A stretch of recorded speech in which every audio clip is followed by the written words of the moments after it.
मित्रांनो, स्वागत आहे तुमचं मराठी गुरुजी या यूट्यूब चॅनलवरती.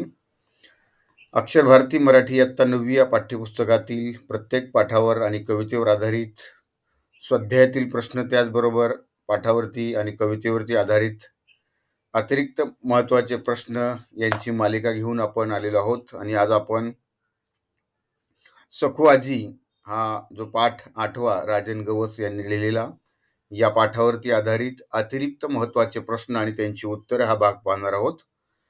चला तर मित्रांनो, सुरुवात करूया. पहिला प्रश्न आहे, आकृतिबंध पूर्ण करा. बघा, या आकृतिबंध पूर्ण करा आधारित आपण खाली एका वाक्यामध्ये प्रश्न जे दिलेले आहेत त्याच्यामध्ये पाहूया. पहिला प्रश्न आहे, सखू आजी मरण पावली, याला पर्याय दिलेले आहेत. उत्तर आहे, विशेष महत्व काय. पुढचा प्रश्न आहे, तिच्या इतकं प्रचंड भाषिक ज्ञान मला कोणाकडेच दिसलं नाही. म्हणजे सखू आजीकडे जे भाषिक ज्ञान होतं ते ज्ञान लेखक म्हणतात कोणाकडे दिसलं नाही. जोड्यालावरती प्रश्न आहे, आपण पुढे घेऊया आणि हा उत्तरानुसार वाक्यांचा क्रम लावा.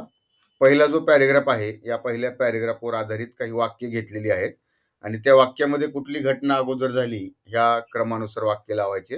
ही वाक्य दिलेली आहेत आणि या वाक्यांचा क्रम तुम्हाला खाली या ठिकाणी दिसत आहे.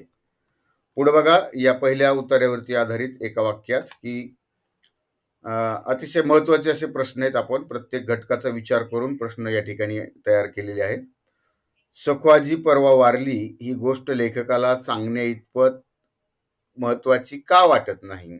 तर उत्तर आहे की कारण की आपण कितीतरी मृत्यू रोज अनुभवत असतो, म्हणून ती गोष्ट सांगण्या इतकी महत्त्वाची नाही.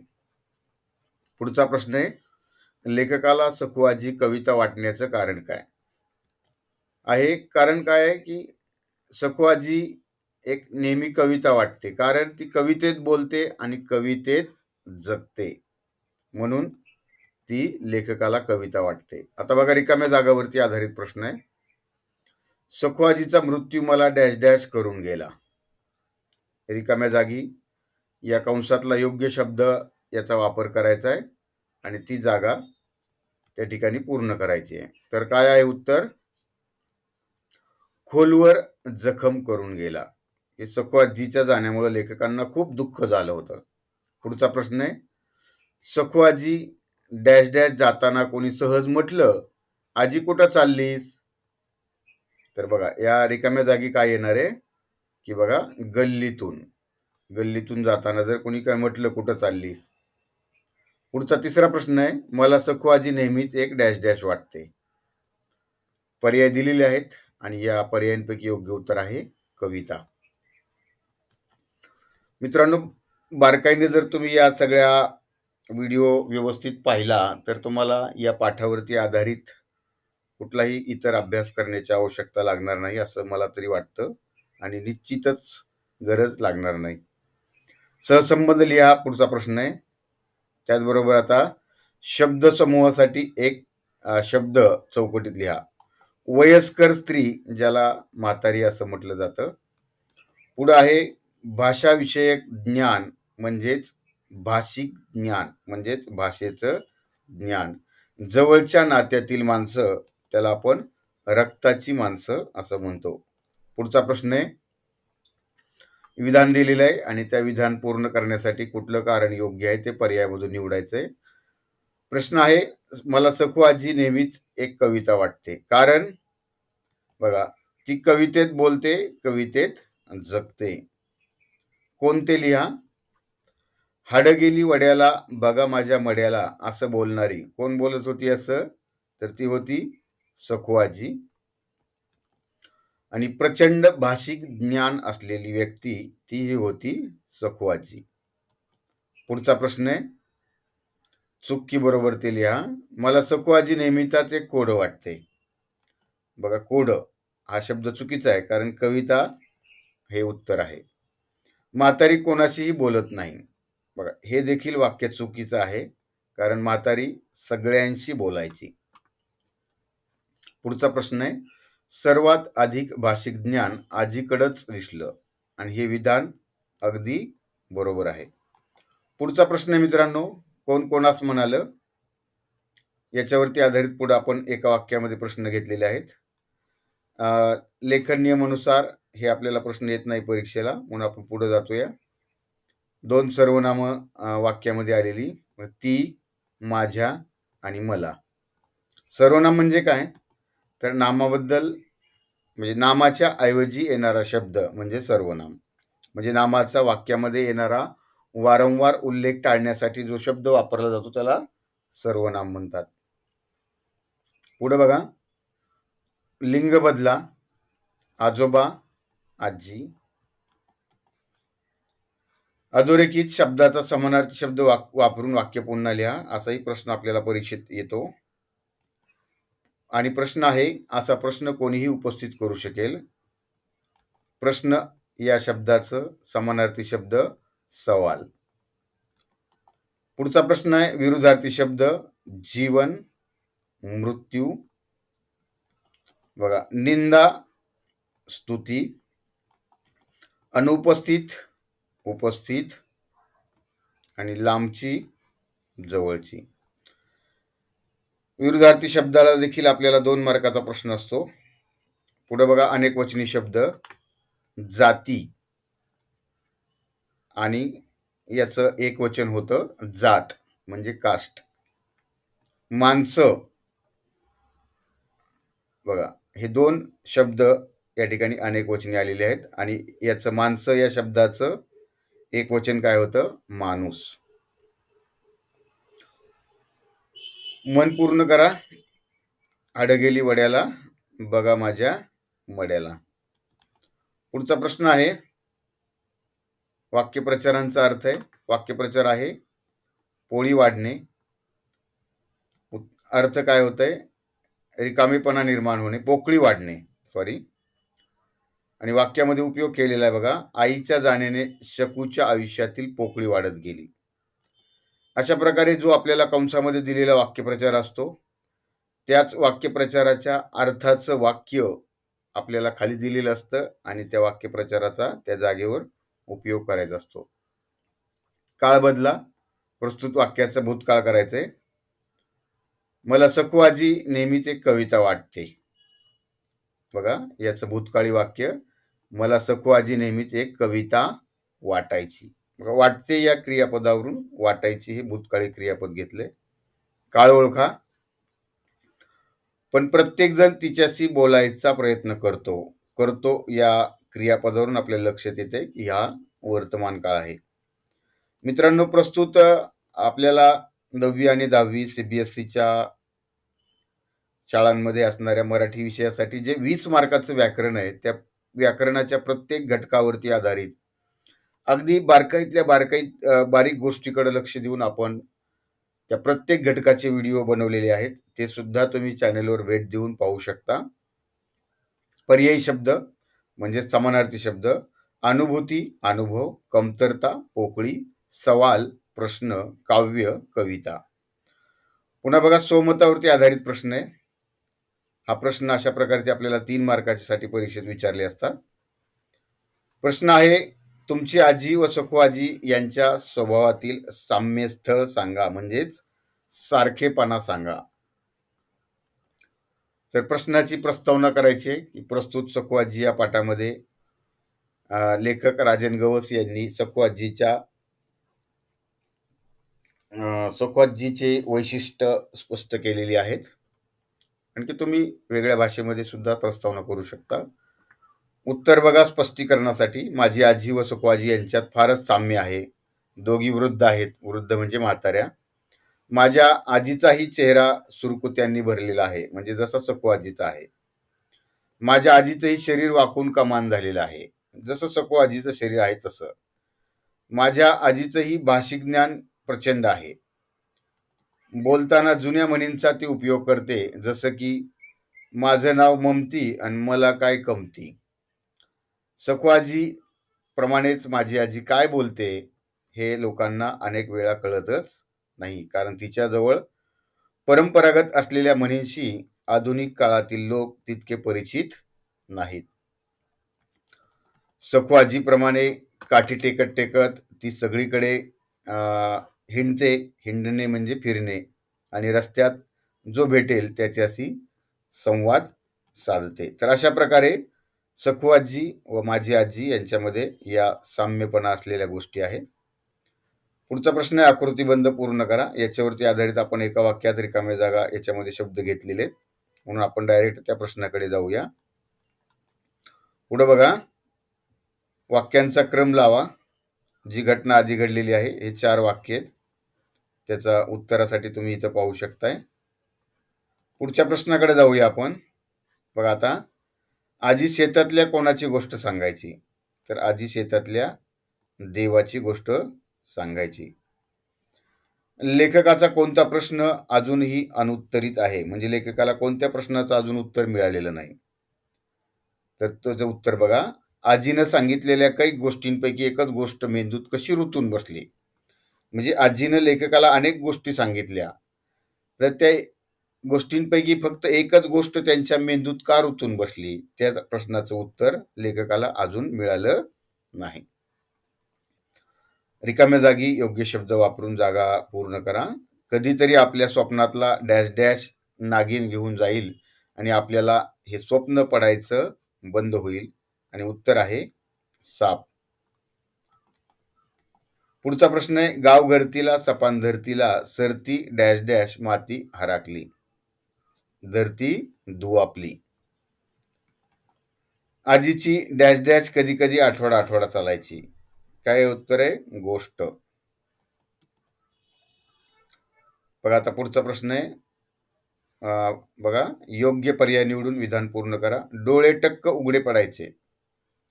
का उघडे पडायचे? तर बैल आंघोळ करायला लागला की. म्हणजे सखू आजीनं जी लेखकाला एक गोष्ट सांगितली होती की ती गोष्ट लेखकाच्या कायम मनामध्ये रुजली. त्या गोष्टीमधला बैल. कोणते लिहा? मनात दीर्घकाळ रेंगळणारी ती होती आजीची गोष्ट. फळाला ढसलेली ती म्हणजे नागिन. आणि चेहऱ्यावरचे बदलणारे भाव ते काय कोणाचे होते? आजीचे होते. पुढचा प्रश्न आहे, चूक की बरोबर ते लिहा. बघा या ठिकाणी हे प्रश्न दिलेले आहेत, त्यांची उत्तरही आहेत. आपण पुढच्या प्रश्नाकडे जाऊया. कोण कोणास म्हणालं याचाही आपण एका वाक्यामध्ये उपयोग केलेला आहे. पुढचा प्रश्न आहे बघा, विरुद्धार्थी शब्द जीवन, मरण, दुःख, आनंद, अल्पकाळ, दीर्घकाळ, बंद, उघडे. बघा, अल्प म्हणजे थोडा किंवा लहान काळ आणि दीर्घ म्हणजे जास्त. या ठिकाणी काही त्या उत्तरामध्ये आलेले विशेषण आहेत. ते विशेषण या ठिकाणी तुम्हाला पाहायला मिळतील. पुढे बघा, वाक्यप्रचारांचा अर्थ लिहून वाक्यामध्ये उपयोग करा. अंगावर शहारे येणे 5 मार्कांसाठी प्रश्न आपल्याला आहे परीक्षेमध्ये. आणि मेंदूत रुतून बसणे यांचे दोन्ही वाक्यप्रचारांचे अर्थ बघा. अंगावर शहारे येणे म्हणजेच खूप भीती वाटणे आणि त्याचा वाक्यामध्ये उपयोग बघा. समोरचे अपघाताचे दृश्य पाहून माझ्या अंगावर शहारा आला किंवा शहारे आले. पुढे बघा, मेंदूत रुतून बसणे म्हणजेच कायमस्वरूपी लक्षात राहणे. वाक्यामध्ये उपयोग बघा. लहानपणी आजीने सांगितलेल्या गोष्टी अजूनही माझ्या मेंदूत रुतून बसल्या आहेत. तुम्ही तुमच्या पद्धतीने वाक्य त्या ठिकाणी करू शकता, फक्त उदाहरणादाखल आपण या ठिकाणी सांगितलेलं आहे. भविष्यकाळ करा. तिच्याशी बोलताना एक अवर्णनीय आनंद मिळायचा. मिळायचा या क्रियापदाचा बदल करायचा आहे आणि मिळेल हे लिहिलं की झाला या वाक्याचा भविष्यकाळ. स्वमतावरती आधारित प्रश्न. तुम्हाला समजलेल्या सखू आजीचं व्यक्तिचित्र रेखाटा. प्रस्तावना सांगितल्याप्रमाणे करायचे आणि उत्तरासाठी बघा तुम्ही वाक्यरचना तुमच्या पद्धतीने बदलू शकताय. सखू आजी म्हणजे एक जिवंत कविताच होती. तिचं बोलणं काव्यमय होतं. तिचं भाषिक ज्ञान प्रचंड होतं. गावातील लहान मुलांना एकत्र करून त्यांना शेतातल्या देवाच्या गोष्टी सांगणे आजीला फार आवडायचे. आजीजवळ काल्पनिक व रहस्य कथांचं भांडारच होतं. कथेचं निवेदन करताना तिच्या चेहऱ्यावरचे बदलणारे भाव व हाताच्या हालचाली पाहण्यासारख्या असायच्या. लहान मुलांना कथा सांगताना त्यांना कल्पनेच्या विश्वात नेण्याची जादू ही आजीजवळ होती.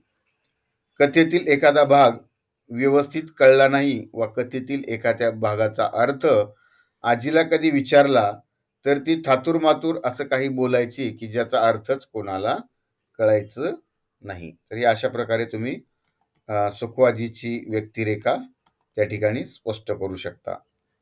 पुढचा प्रश्न आहे बघा. या ठिकाणी आपण डायरेक्ट एका वाक्यातल्या प्रश्नांकडे जाऊया. वाक्यांचा क्रम लावायचा आहे. वाक्य कुठली घटना अगोदर घडली बघा. एका वाक्यातले प्रश्न आहेत. गावात एकदा कोणत्या देवीची जत्रा ठरली? ती होती देवी कोणती? लक्ष्मी देवीची.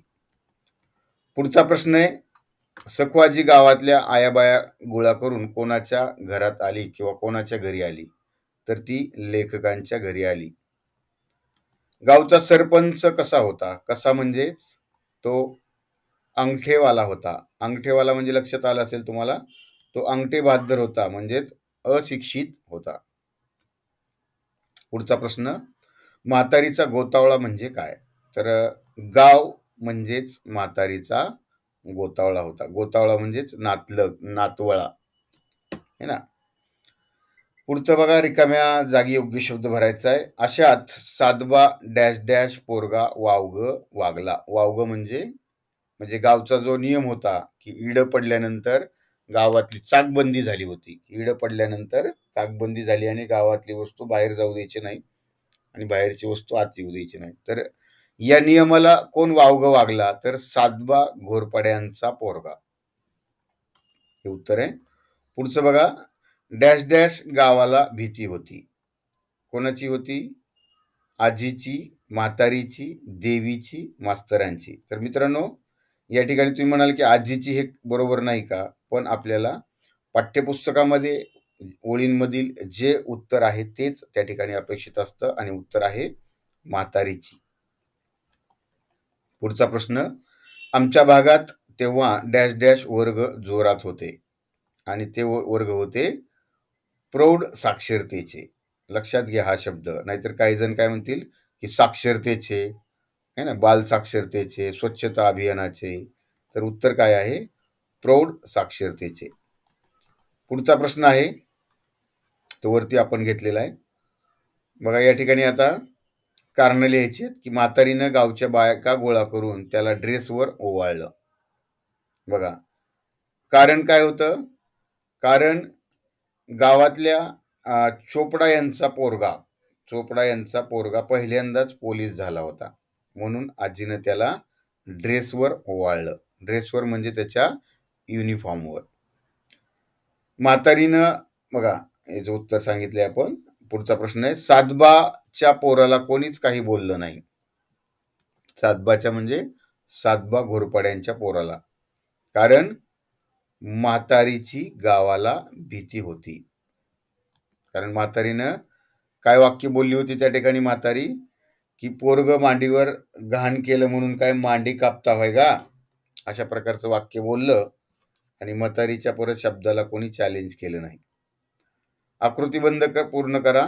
याच्यानंतरचा आहे वावग वागणारा, तो सातबा घोरपड्यांचा पोरगा.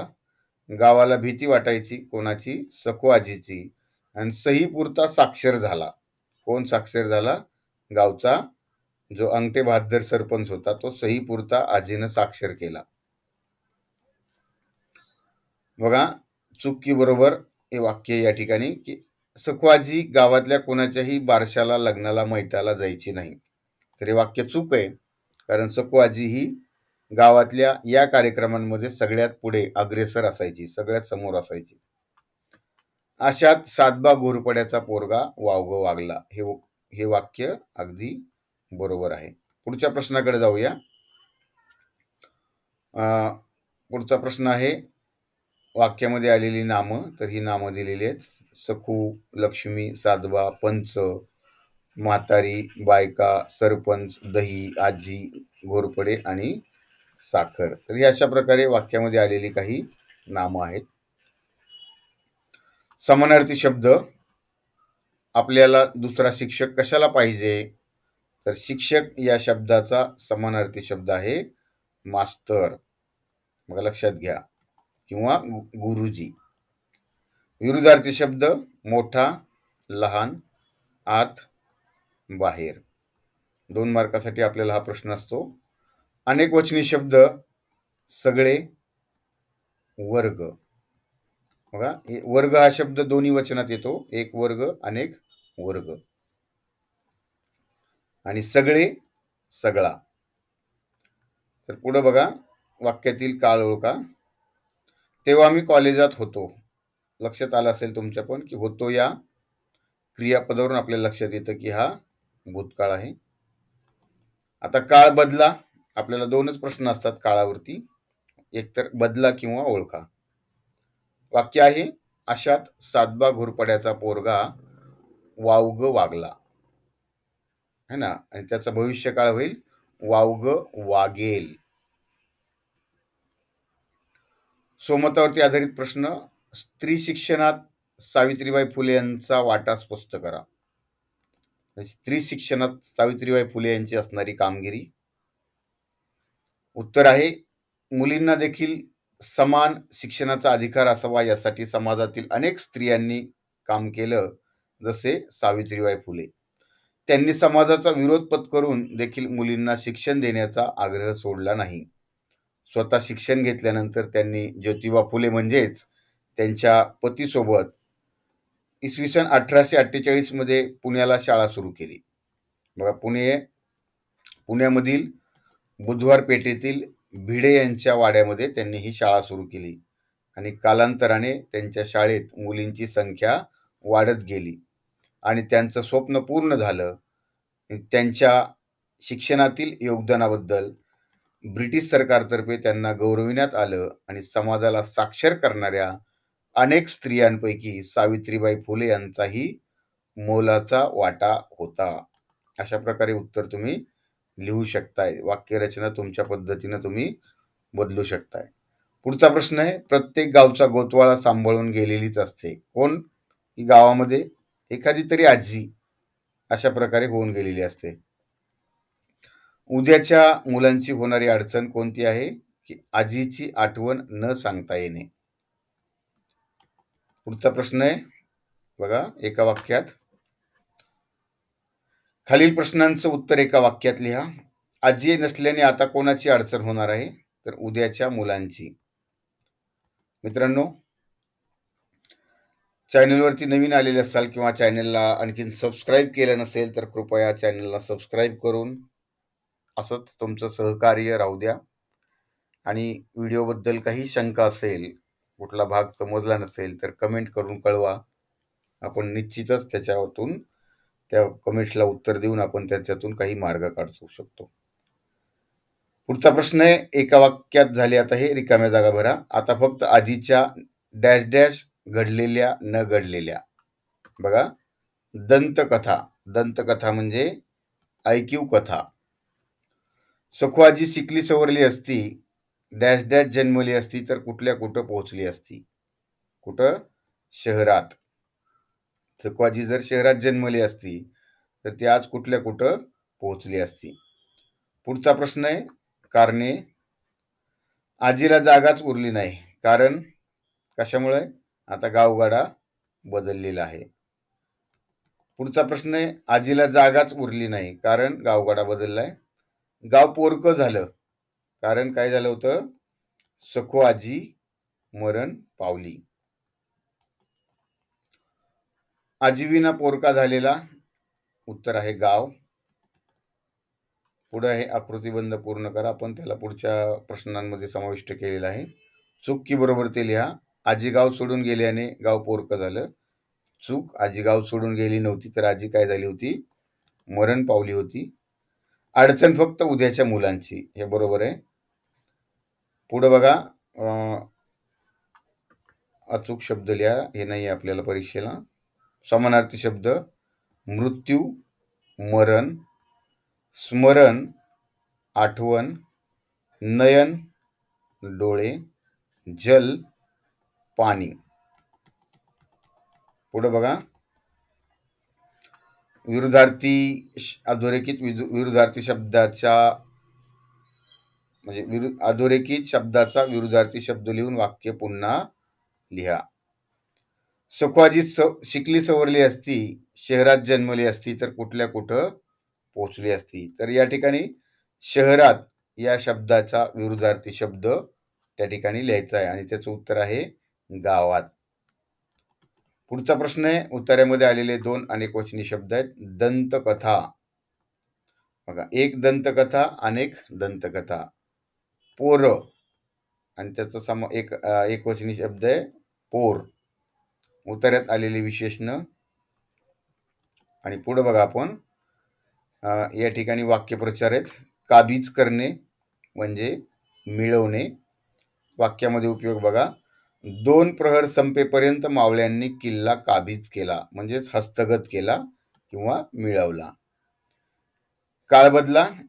प्रस्तुत वाक्याचं वर्तमान काळात रूपांतर करायचंय. पण ते तिच्या नशिबात नव्हतं.